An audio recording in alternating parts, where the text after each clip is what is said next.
Good day to everybody in TV land. This is Mike Hittner with Historic Point Boss Update. Today joining me to my right, Tom Bramer. Welcome, Good morning. Tom. And I'd like to make mention of Jim Nickel behind the camera, and normally Jim and Diane are both here, but just Jim today, and thanks to the Nickels for helping us to make this broadcast available to you. We're going to start a little bit in the, like we usually do, with the past. December 14th was our Heritage Holiday. It was a Saturday. We were open from 1 to 5. Now I have the great dishonor, I guess, or inability of talking much about it since I wasn't there, Tom. So I'm going to rely on you just to kind of go through what your take was on the day. Well, I thought it was a pretty good day. It was not, I mean, there were not stampedes of people, certainly. Right. But from my perspective, I thought it was really good. I got to talk to a good number of people. They were kind of coming in bunches, but able to go through stuff. There was some new people that hadn't been out before, 2 or 3 family groups that had not been there before. Do you find sometimes on these days, slower event days typically, do people come and stay a little longer or talk a little bit more? You have more chance to explain things? More direct interaction, okay. Yes. Was able to go through the story of how we got the cabin and what the pioneers would have used it for in more detail than when there's a whole bunch of people around and some people kind of come in the middle. Right. I know how that goes because I've been in the house doing that. You've been in the cabin doing that. And then somebody comes in the middle. Now, do you continue on and then hope they stay and then catch the second half with them? Yeah. Or whatever? Or do you just go on and then these people ask some questions? You know, it's a hard thing to do. You kind of got to play it. But anyway, I thought it was good. Were you cooking anything? I made some venison stew. Okay. Sort of thing. You weren't serving it. We weren't. No. It didn't get done. Okay.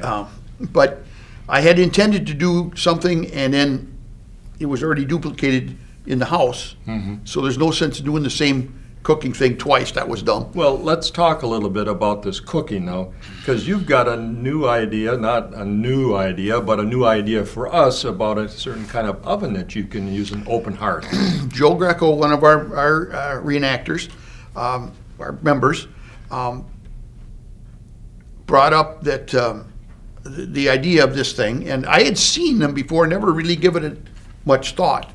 But we're working on a deal where it's kind of a reflector oven that was used in the I think 1700s to stand in front of a fireplace and it's not terribly large. Yeah, you said about 16 inches, yeah, 18 inches. Somewhere in that vicinity. We're working on that. We've got a couple of volunteers who are good at tinsmithing. Okay. And we're gonna try and see what we can get accomplished there.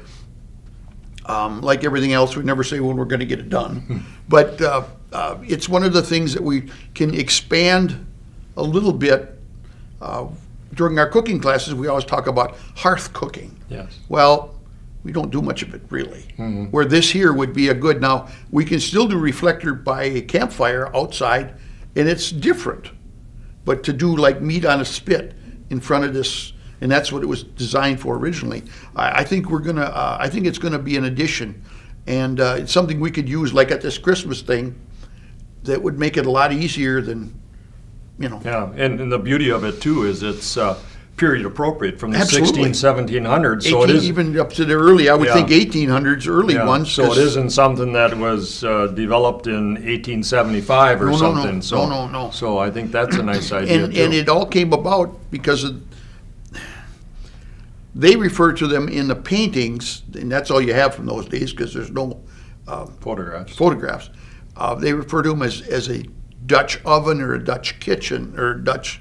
I think it's a Dutch oven. Now we think of Dutch oven as a cast iron kettle that we use and it is. But this also, and it was, from what I can detect from the paintings that I've seen or pictures of them, that they actually were Dutch painters. So it's kind of this is why they makes call it sense, Dutch oven. And maybe the others just call, I don't know. I'm still working on that part. Yeah. But I think it's going to be a real good addition. and it'll be interesting for the folks, and it'll make some good stuff that we can have for lunch. Well, why not, right? Yeah. So we kind of covered Heritage Holiday. Our next event is January 26th. It's a Sunday. It's our annual ice harvest. It'll be at Nepco Lake as part of the Port Edwards Lions Fishery. We're a part of that, and thanks to Port Edwards Lions for having us as a part of it. And that event goes from 10 a.m. till 1 p.m. Basically, we're on the ice about approximately 3 hours, cutting, I think it is, 40 blocks of ice, Tom, pretty much? More or less, yeah. 40 blocks of ice, depending on thickness. Right now, there's probably, I don't know, 6 or 8 inches out there. Probably not a lot as we're speaking right now as this is being taped. But normally, I don't think we've ever had less than about 18 or 17 inches, and as high as maybe 23, 25 inches. So we expect just to be in the ballpark there.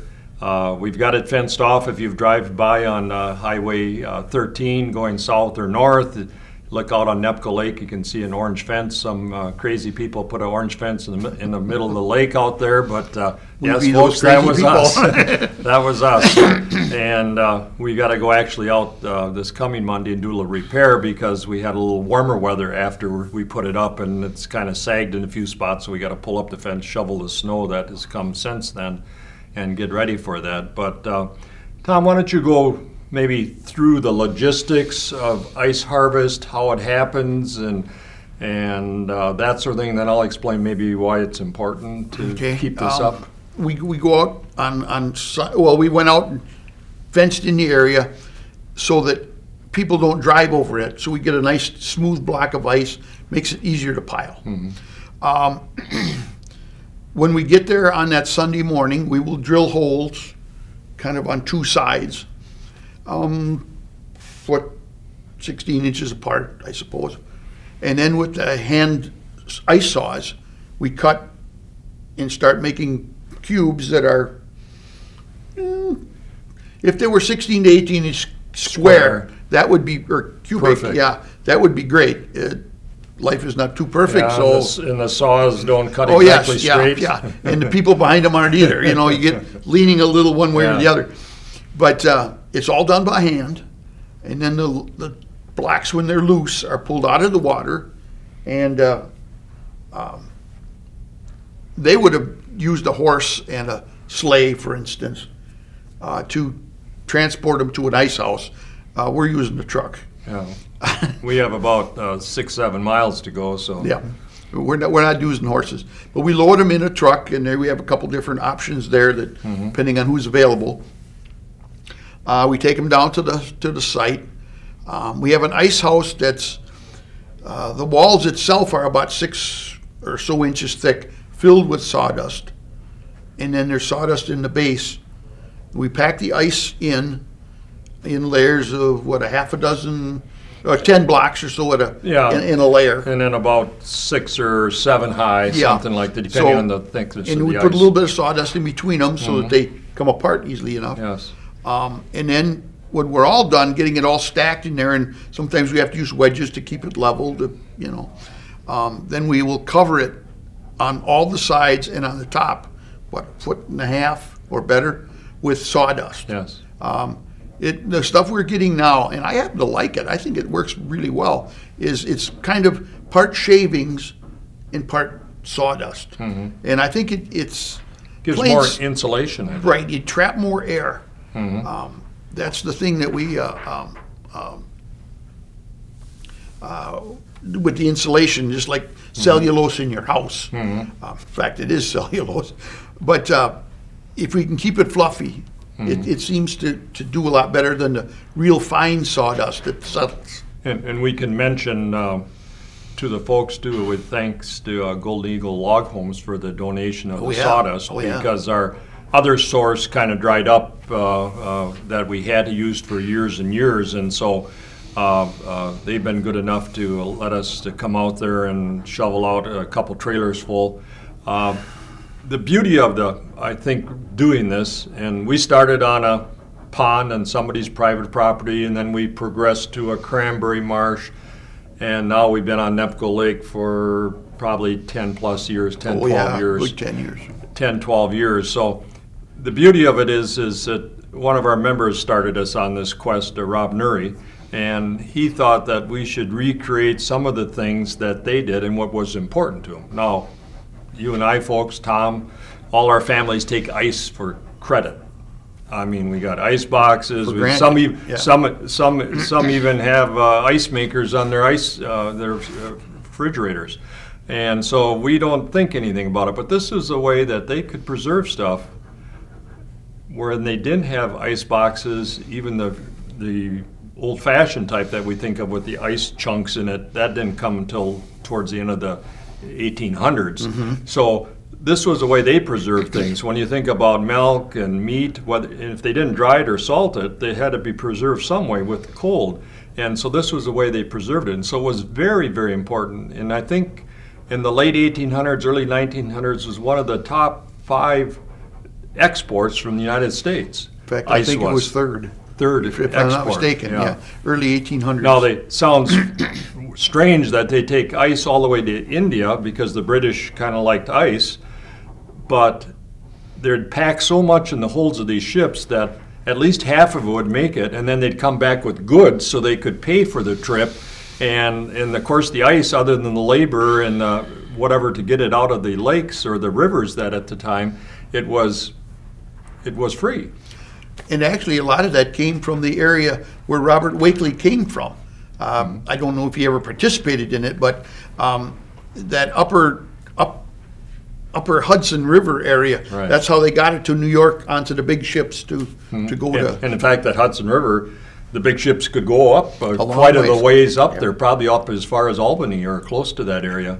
Could be. And we can mention to the people out there too, we'd like you to come out and watch the demonstration, also partake in it. I mean, we invite people to come out. We get tired of cutting this ice ourselves, so if somebody can come and help us a little bit and even take a few strokes, if they're children, we'd like to have them cut the blocks that have already been cut on the side, maybe do some trim work for us. We don't prefer them not to be right by the open water sort of thing, because there's always that possibility it could slip and that sort of thing. But come on out. A lot of times we get a lot of spectators watching, and some participate. We always encourage participation from people that can enjoy it. It's one of the things that I think, other than the sheer physicality of it, a person never knew how hard people worked years ago. I think this one really brings it home. If we were doing plowing out at the site and doing some of that stuff, we'd have a little more feeling of that physicality, but we really get it with this ice cutting. I mean, they work hard to get this ice. When we go home after this one, that chair looks really good. And we only put up in our ice house, which is in our 3-bay shed. It's in one bay. It takes up more or less half of that bay. But we only put up those 40 blocks, which is probably more or less 2 ton maybe. And that 40 blocks, well insulated with normal temperatures and covering it properly, will last to July, maybe August. July for sure. It goes through our festival time, no problem. Oh, yeah. And then once we open it up, of course, it deteriorates quicker than otherwise. But it's a great event, and for you folks to come out, January 26th from 10 to 1 out at the Port Edwards Lions Fishery at Nepco Lake. They put on a great program there, and there's prizes they're giving away. I bet you, at least I hear on the PA, every 15 minutes somebody won this or something like that. And they have, of course, fishing contests, the biggest different varieties of fish and everything like that. So it's kind of a fun family event, and I think by the Lions incorporating some of these other things such as us in there and some other things, they've incorporated more of a family atmosphere to it, where before maybe it was just all sportsmen out there that like to fish. Well, that's great, but they're trying to create more of a family event. And I'm always surprised, Tom, that you see more young men doing it, and with them young women, like they're going together in high school or something. You see a young man and woman come out there and they go ice fishing. I mean, I don't hardly remember that when I was a kid. My wife and I did ice fish a little before we were married. I haven't got her to go fishing anything since then, but maybe it was just... She caught the big fish. Yeah, right.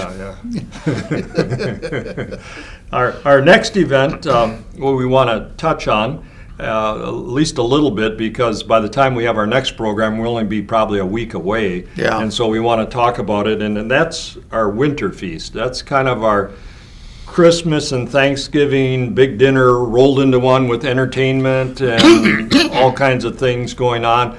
I was just thinking this morning, Tom, and you and I have been at every one of these, I believe, and I can't remember, it started late 80s? Yeah. Like 89, 88? I know it was in 89. It could have been 88, but I kind of have a feeling 89 was the first one. I know there was 88. I've seen a video of it. Okay. That was dated.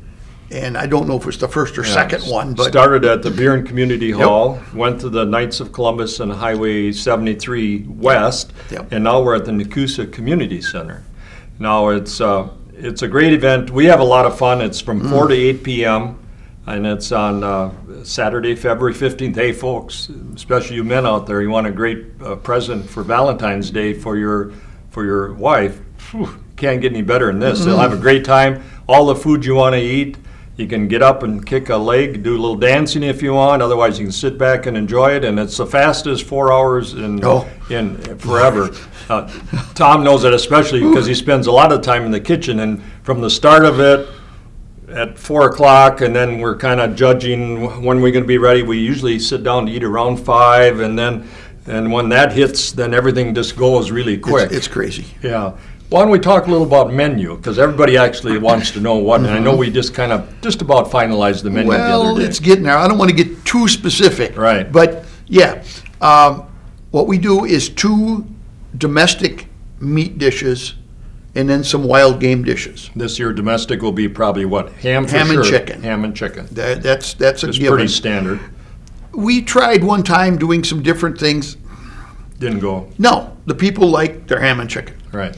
We'll do mashed potatoes, homemade mashed potatoes. Yep. Everything is, right from scratch. And the nice part about it, folks, as we start going into the wild game, because there is wild game here, and Tom will explain that, is that everything is marked. You know exactly what you're eating or not eating, depending, and you get the choice to make up your mind. You go down this buffet line that's 20 feet long, and you pick and choose what you want. Right. We'll do mashed potatoes. We'll do dressing. Stuffing, dressing, whichever you call it. Everybody calls it different. Homemade gravy. We'll do a couple of vegetables. I know we're going to have homegrown squash that we got. Another mixed kind of, right now it looks like carrots and beans, so we'll kind of go with that. Then we're going to do homemade sauerkraut, which you made at the fall harvest. Fall harvest. Yes, and we will have 2 kinds of kraut, Two right? kinds of kraut. We're going to do a Bavarian kraut, which has got some apple and onion and caraway. Okay. Which is a little different than what we've done, but you got to change it once in a while. And then we also do sauerkraut with roasted raccoon, which has gone over just absolutely fantastic. How's the raccoon supply this year? Good. Oh, Lord. Yes, absolutely. In fact, the freezer's full, folks. Oh, yeah. You have to make sure the lid stays shut. It's full. But we found that is almost like sauerkraut and pork. I mean, it really is. We roast the coon separately and then add it to the sauerkraut and then cook the 2 together during the day on Saturday. And that is excellent. We're going to be doing venison lasagna. In fact, you and I are going to make that one together. Oh, good. We made one once before and it turned out, so we got stuck with it again. It's good. We're also going to be doing, we hope to be doing something with beaver, probably like a stew. And we had hoped, still hope, that we can do something with muskrat. But the last one, I talked to the guy yesterday, one of the 2 fellas that really help us with the wild game stuff, and he was not able to get any muskrat this year. He injured himself and couldn't. So I've got to contact the other fella to see if he's got any. And there's supposed to be a nice big beaver out there for us too. Oh, wow. But we'll see. I Can't count them until they're in the freezer. Right. I don't count them until they're there. But we'll make different things. There's a venison with wild rice dish that we're going to work on. If there'll be at least three wild game dishes besides the coon and kraut. Right. So that makes 4 wild game dishes that you could. And then we got hot apple cider. Oh yeah. And we've got gal is going to make some tea. Yep. And so you have a choice of tea or hot apple cider. Kind of beforehand. Yeah. And we always have some summer sausage and cheese and that sort of thing, and then condiments. We got celery strips and carrots and pickles and pickled beets and that and all that stuff. There's going to be a sauerkraut salad this year, raw sauerkraut salad. Right. Something entirely different. One of the members wants to do it, and great. He's all for it. We'll do bread pudding and cranberry cake for dessert. Both of those are very traditional, old school kind of dessert. And we'll have just for sampling, a sheet cake sort of size of cut in small squares just for sampling, sawdust cake. And it's, which has no sawdust in it. It has no sawdust in it, but it gets its name because there's coconut in it, but leave that as a surprise for you, really. We had some at one of our gatherings. We tried it out, and it's good. You got to try that one out. Yeah. That's good. Did you get teachers? You were having a tooth issue there. Yeah, I got it. Yep. Karen didn't get that on you. I went and saw my dentist and got that taken care of, and I finished up that. Yeah. And then after the evening meal, there's a few announcements, and of course the ladies Point Bass put together different gift baskets that you can, you buy chances and then you stick them in the different containers depending on what you want to win, as many as you want. So that's a great opportunity for you to win some great prizes that they have put together in baskets. And also, this whole event, folks, is a fundraiser for us. It's time. It's fun for you to come and participate, and it's fun for us to make a few dollars and support our cause down at the site. And of course, we got a lot of different things going on, and the whole evening, $20 tickets in advance. You can get tickets at Family Natural Foods, Daily Drug, or at Beaver's Dime Store, Variety Store in Nakusa. So any of those 3 places, probably not till after the 21st or 22nd of January, because a lot of these people don't want to be inundated so far ahead, like a month ahead before the event. And so probably after the 21st or 22nd. Just reminds me, yesterday afternoon I had a friend call and they asked, what date is the Winter Feast going to be? Because they invite some people that used to live in town but now have moved to Green Bay, and they usually come over to join them. So here's an event that's been going on, and we notice a lot of people have been at, not all of them, but for many of them, and there's about a bunch of people that have been at quite a few, and then there's always, 2-3 dozen that have just come for the first time. Yeah. So it's a nice mix of people, and you sit at nice big 8-seated tables, and if you don't know anybody, I guarantee you in 10 minutes you're going to know everybody. Yes, yeah. Sort of thing. So it's a great. Who do we have for music again? Strings on the Prairie. We had them the last couple of years now? 2 years, the last 2 years. They are a more or less period appropriate musical group. They do, I don't want to say colonial, but early America music. Yes. And the best part is many of them are young people. Mm-hmm. They're from the Westfield, Coloma area, that down there. There's several fiddle players and different. They got guitar. They got mandolin. Yep. I mean, they do great vocals, and they call the dance steps. Yeah. And the beauty about the dance steps in Wakely's day was that it was kind of called, and you progressed through the line. So if you started at the back and didn't know a thing, by the time you got to the front of the line, after 6 or 8 couples ahead of you, you knew what was going on. Right. It's kind of nice, and they kind of walk you through it, and they get great participation. I know you've been a great caller in the past, and only because you had to. Yeah. But this makes it so much better because they get people involved more so, and they're little.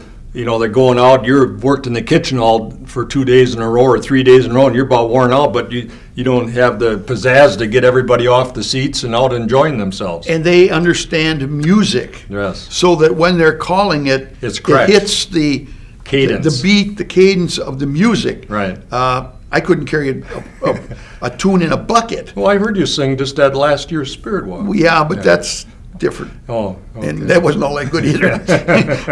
But it's one of these things where when it's done right, it's done right. Yeah. And they do.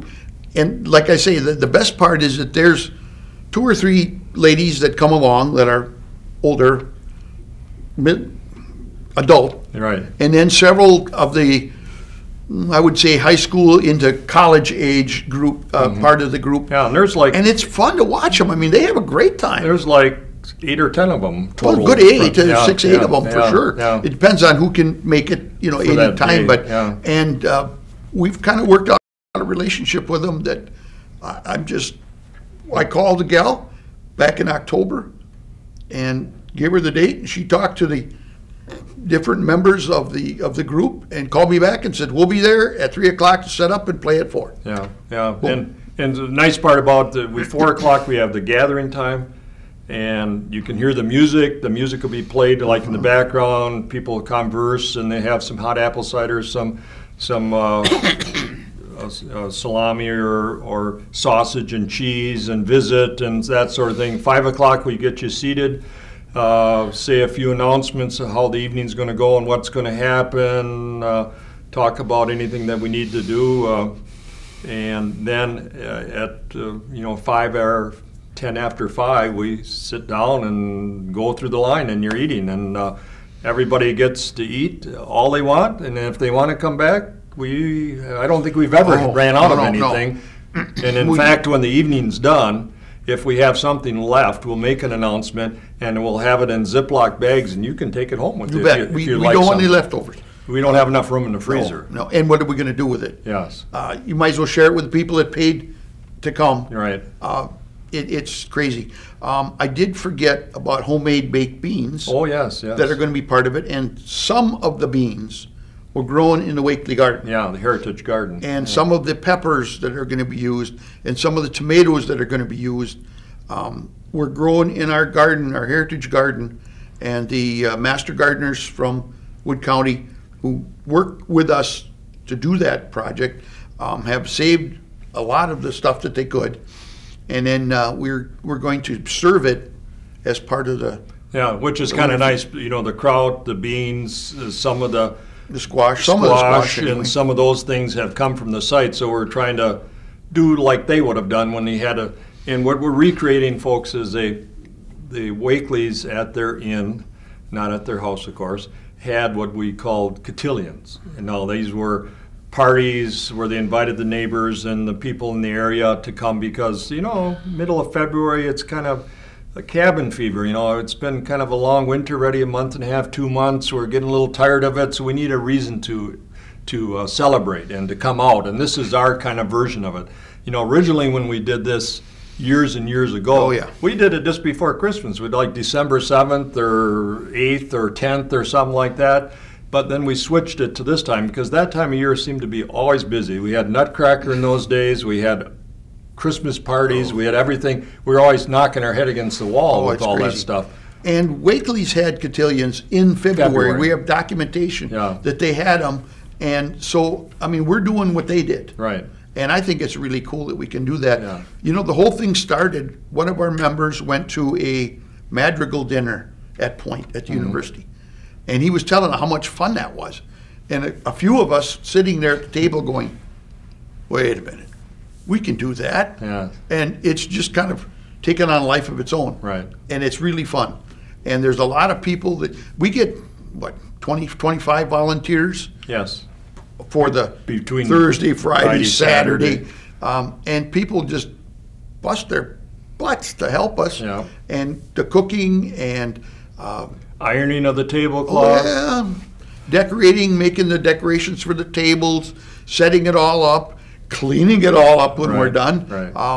washing the dishes. Oh yeah, oh yeah. We've got to mention the Wittenberg 4-H, a lot of the volunteers, the students themselves, and some of the parents come out, and they're a great help, and cleaning the tables, serving beverages, doing all different things like that, and cleaning the tables off, and so we appreciate their help, and they've been there for the last 3 or 4 years. Yeah. This is at the Nakusa Senior Community Center. You know where that is in Nakusa? Crestview, isn't that the name of it? Crestwood or Crestview Lane. Lane. We'll have some signage up. We usually put signs up every year. I don't know if we can get that one out of the snowbank this year. We might not have that one sign. But anyway, it's easy to find, and you'll have no trouble finding it. Just follow. There's actually signs going through Nakusa as you're trying to. Where it says Senior Center. As you're going out of Nakusa, then you'll see signs to turn and everything, and it's easy to find. It's a great venue. We appreciate Dan Schmidt and the city of Nakusa for such a great venue being available to us. They've been nothing but great to us and bent over backwards to make this happen at their site. We like them, they like us, we get along very good, and they've got great facilities. The hall itself is a great venue to have the dinner in, and the kitchen, I can't say enough about that. I mean, it's a thoroughly modern kitchen. Some of the people that we get to help us are professional cooks. Yeah, or were one of the two, many of them, and then there's of course many great amateurs that are there too. But in fact, I had a call the other day from a member, and please include me. You know, I want to come and help. Tell me what you want me to bring or to do, and so I'm prepared when I get there. And I'm going, hey, thank you very much. I was going to call him anyway, but he beat you to it. He beat me to it, and I was so happy when he did, because it's like, okay, now that shows, you know, hey. They enjoy it. Yeah. So Wakely Winter Feast, that's on February 15th, a Saturday, from 4 to 8 p.m. at the Nakusa Senior Community Center in Nakusa, Wisconsin. Tickets are $20 in advance, $25 at the door. You can get tickets in advance after about January 22nd at Family Natural Foods, Daily Drug, or Beaver's Variety Store in Nakusa. So just stop in one of those places, or if you know a member, most members have got a few extra tickets and be willing to sell them to you. So a great event, a great time for everybody, kind of a win-win for everything. And when Tom talked about some folks had gone years ago and started with the Madrigal idea, I remember that too. But I remember that Madrigal event was $25 or $30 years ago, and I don't know what it is if they still have it today. And I think we started at $12, and we're $20 after 25, 30 years. Oh, yeah. And we only went up $8 in like 30 years compared to where some of these places. So it's certainly it's a partial donation, but believe me, folks, you get your money's worth. Oh, yeah. You really do. And the volunteers work so darn, that's how we can do it. Right. We don't have to hire any help. Right. We rent the hall, certainly, and we pay for food that we have to buy. But with the donation of wild game and vegetables that come from either our garden or from somebody members, raised them, yes. We are able to do a reasonable price and still have it be a good fundraiser for us. For us, yeah. So thank you very much for folks for listening today. Thanks, Tom, for being on today, and thanks everybody out there, and we'll see you next time.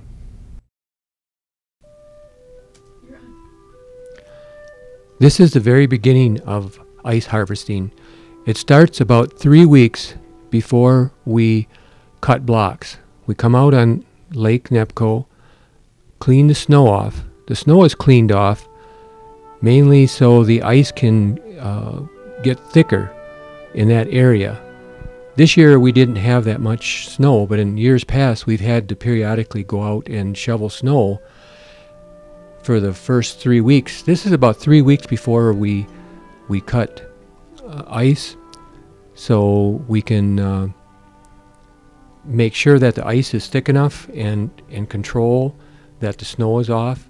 And also, it's for the future. This fence that we put up is very pertinent to our day of ice cutting, because when we're done cutting ice, we have a hole in the ice approximately 10 by 8 where if it was, it would almost be possible for a vehicle to even just drop right in. But mainly we're concerned about snowmobiles crossing the lake and falling in. So putting up this fence is done ahead of time. It probably wouldn't have to be, but mainly it protects us so that the ice is, they don't get the tracks from the snowmobiles and the cars, and it just protects the ice so we have good quality ice for our ice cutting.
This is the day of the ice harvest.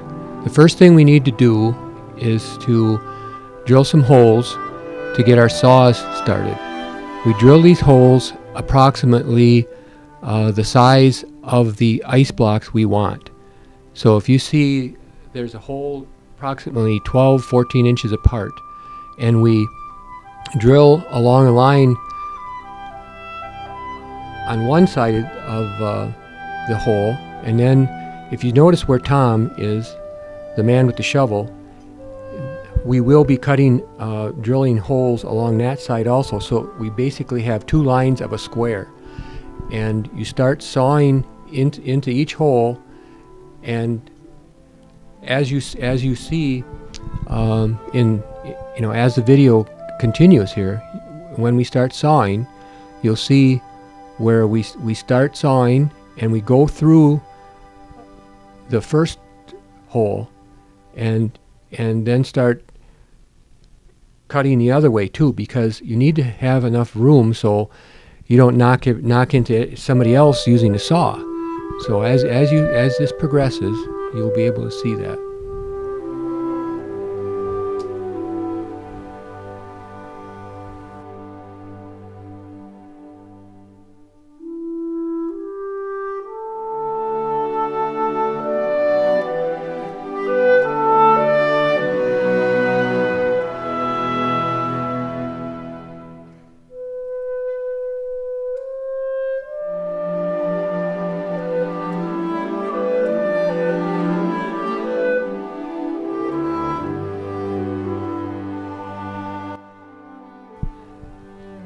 Now this shows starting the hole. The hole is not that much larger than the saw, so you have to start the saw almost vertical and just start very slowly. And you also have to line up the saw, because if at this point, if you don't line up the saw, you could go way off to one side. So it's very important to get a good start here. And also at this point, we have a good start, we're lined up, and now you can see the different actions of the saw. Back when people used to saw all day, different muscles would get sore. And you see the man in the picture here, he's bringing, at some point, he brings the saw way up, and that's one type of action. If you see him sawing in another action where he kind of bends over and has a shorter stroke, that is basically so you use different muscles so you can keep going all day. That saw should very seldom stop, only to reposition itself. If you can put yourself in that position, that man was either paid per block or paid by the hour to saw, or they were volunteers and wanted to get the job done. So we wanted to keep going. Here's now where you can see where it's very important. You have two saws at the same time. The first man started sawing, and when he got approximately about 3 feet sawed, then the man can come from the other way, so then the saws don't collide with each other. And also at this point you have to be aware not to saw too far one way, because if you saw too far one way, that you have to stand on that ice. And if it has a kerf, if it's sawed through on both sides, it could possibly break off, and you could have an accident where people would fall in. So when you watch this video, you'll see people sawing only so far and then stopping. That's because you have to keep that ice intact where you stand on.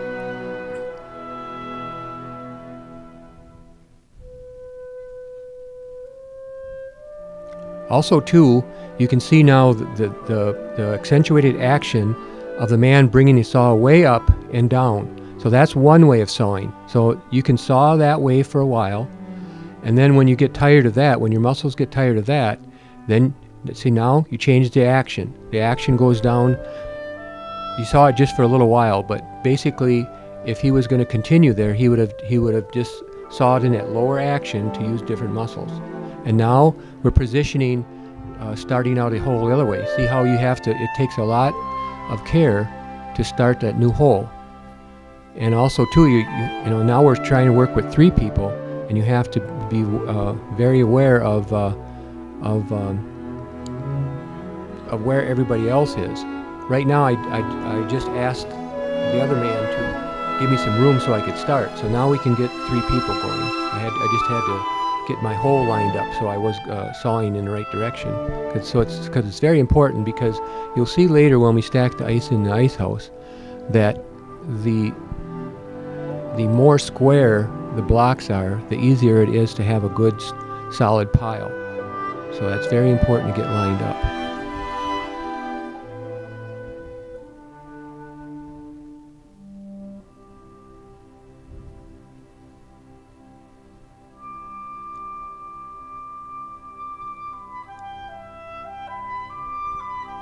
You can actually see where the man on the left, we had to stop him from sawing, because he was sawing too far that way. So we had to correct him so we didn't get too far, so people that could break off. Because the man sawing there now, if he stepped on that ice between the 2 kerfs, it could possibly break off. And now you see a good picture of starting in a hole. See, it's really difficult to get that first started, but once you get it started and get the saw all the way down, you know, then you can make some progress.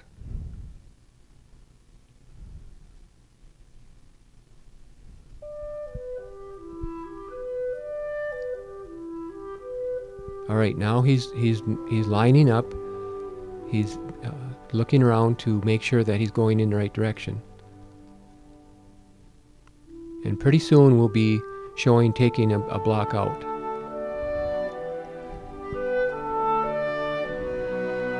You see that one block there that's bobbing up and down, that will be the first block we take out. And it's really important to get the ice bobbing up and down even after this, because what it does is the bobbing up and down helps get the block up in the air, and it's a lot easier to get out. The ice was approximately about 20 inches thick, but if you notice the block, there's a white area on top of the block. That is where the ice has been thawing and refreezing and thawing and refreezing. As the video continues, you'll see people sawing that section off. And that's one thing where if you have young children that want to get involved in working out in this, it's very popular with the younger set to cut that white section off. There are little saws that, and also too, you see here where another man anchored the man pulling the block out, because we have had problems in the past where someone would basically be in danger of falling in the water, and basically they would let the ice chunk and the tongs go, and we really haven't lost a person. It was close one time last year, but we also usually just lose tongs. Now you can see the white part very clearly on top of that block, and Jim is moving it over to the area outside the fence where we have other people sawing that white chunk off. Now the big long saws do not work for that at all. We have other saws approximately about 3 feet long that you can saw the white off and cut the blocks if the blocks would happen to be too thick. I think it was 2 years ago or 3 years ago, the ice was 28 inches thick, and the blocks were taken out and cut in half for length, because it's just too large of a block to work with. So now you see and you don't really have to saw the block completely down. If you saw ice about halfway down, you can use a spud, basically a wedged tool, like an ice scraper, and you put it in the kerf. And if the ice is formed well, it will break off quite nicely and square. In the past, see, here's another block coming out, and people anchored, and that'll be taken away. So you produce ice quite fast at this point, with 2 or 3 people cutting, and you have enough people. We're always looking for more people, more the merrier, more hands, less work for everyone, and you'll see there. Now this is.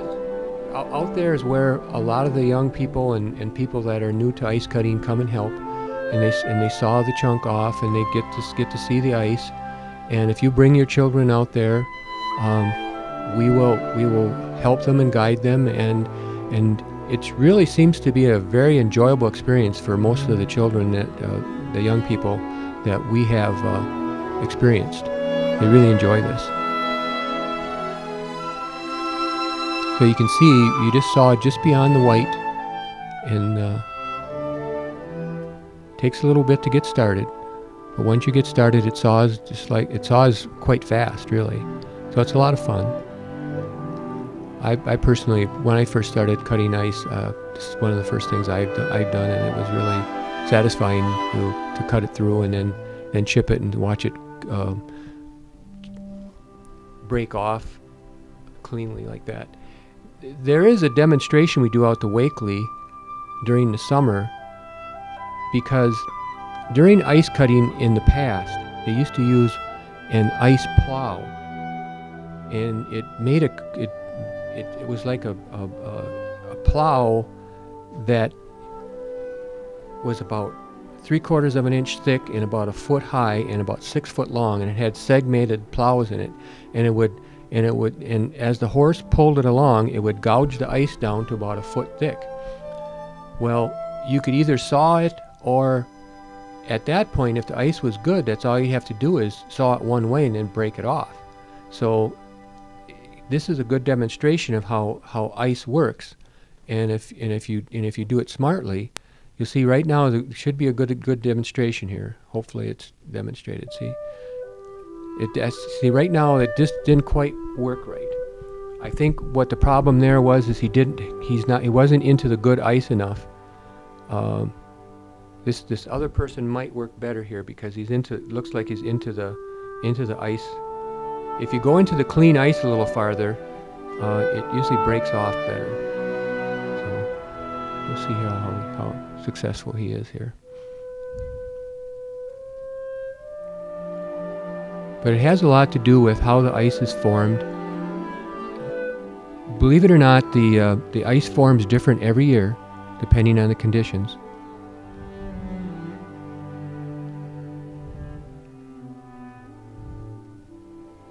Yes, for some reason it's not working that well this year.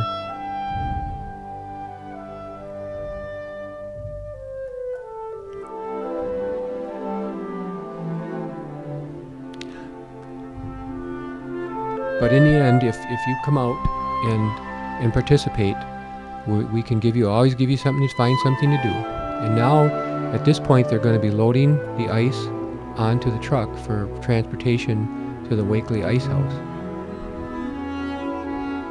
So it slid up on a ramp. A couple people got it. And there you are. All set to get stored in the ice house, covered with sawdust and used during the summer.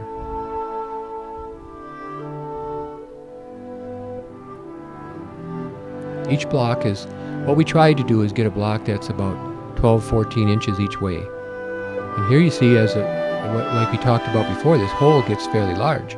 So it definitely needs protection. And also you can see the man using the pole spike, and that's used to push the blocks around in the water so we can pick them.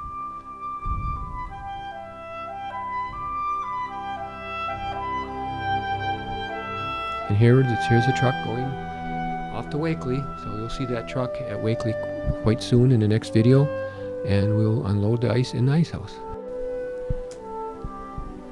We have arrived at the ice house. The truck is backed up, and there's a plank that goes from the bed of the truck into the ice house window. And the other opening you see in the ice house is the ice house door. That's the door we use to take the ice out in the summertime, and it's the door we use to get in and out all the time during positioning of the ice. The ice house is made of wood. The two outside walls have a double wall. They have an outside wall and an inside wall with sawdust that stays in there year-round.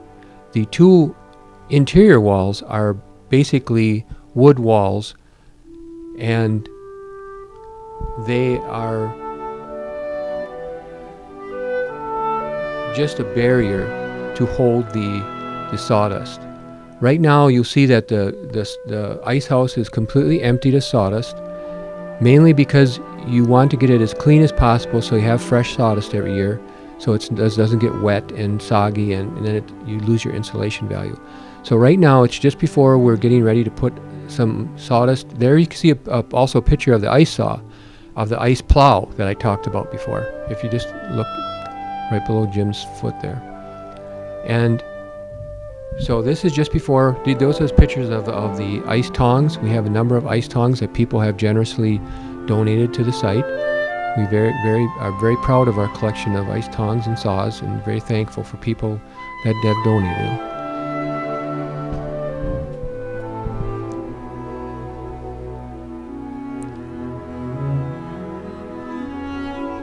Now begins the process of moving the sawdust into the ice house. At this point we just use some boxes because we don't need that much volume. We are in the process of making a base for the first few blocks of ice. It's so very important to get this base level and solid, because as you'll see in the continuing video, this ice will be approximately 5 foot high, and we'll be walking around the ice with just enough room for a body to go through, because we want as much ice in there as possible, and we can't really start putting the sawdust around the ice until we're out of there, because if you start walking down the sawdust, it will not insulate as well as just when it's loose. So you have to build this huge block of ice in there without it falling on you. In bigger ice houses, they have larger outside walls where there are approximately 2 to 3 feet of insulation of room to put sawdust. I know for a fact that there used to be an ice house in Stevens Point that was owned by the railroad. Right now you'll see the first few blocks going into the ice house, and we're beginning to start. We're going to reject a few of those there because we have to have really good blocks to start with. We want a really good base. So some of those might be rejected. We may not use all of them. And you might see that in the future where some of them will be stacked outside. We'll use them probably on top, because at that point, as long as they're up there.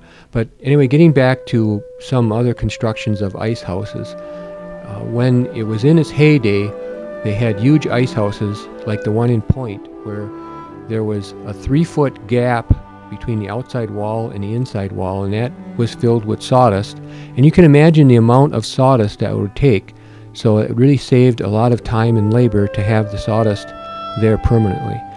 Right now you'll see that we have the first layer of ice established. It probably took us a good half hour to get those ice chunks worked in there. And now we're filling any kind of gaps, because obviously you can't get these blocks perfect, but it's very important to have them so they don't move. And part of that, and also so there's insulation between the ice, and you can when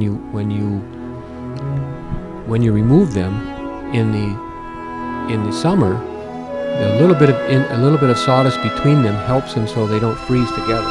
We have had some instances where these blocks have frozen together, and then you had to go break them apart. So it's a good thing to have some sawdust in between them, and so it serves two purposes. Purpose is to keep them separated, and also to fill any gaps, so the base is more solid. And then we put a layer on top before the next row of ice, also again for two purposes: to level things out, and also to give us some insulation value between them so they separate in the summer.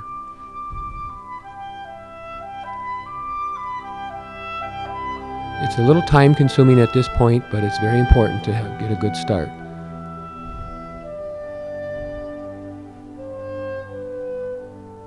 And at this point, we'd like to thank Golden Eagle Log Homes for providing this sawdust for us. That's very important. If without someone to get sawdust from, good dry sawdust, it's very important that the sawdust be dry. So it's very important that we have some place to acquire good dry sawdust. So we're very thankful to have Golden Eagle Log Homes supply that for us.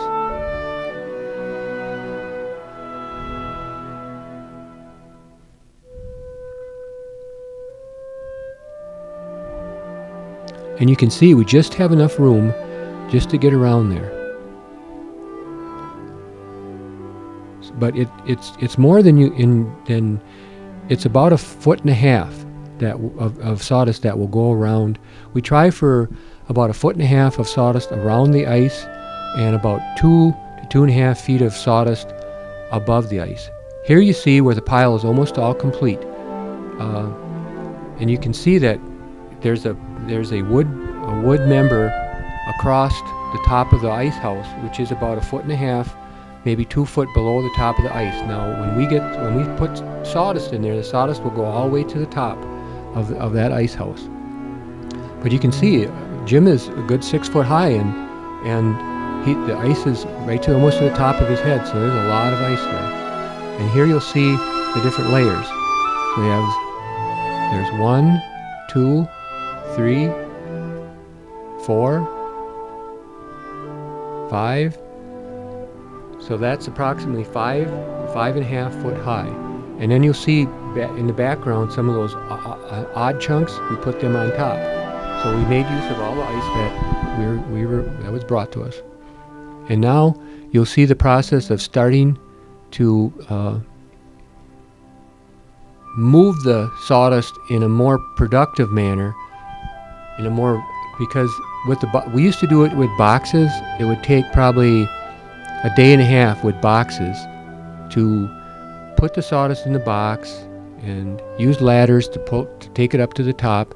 It was a very time-consuming process. About 3 years ago, we received a donation from Family Natural Foods of an old grain auger.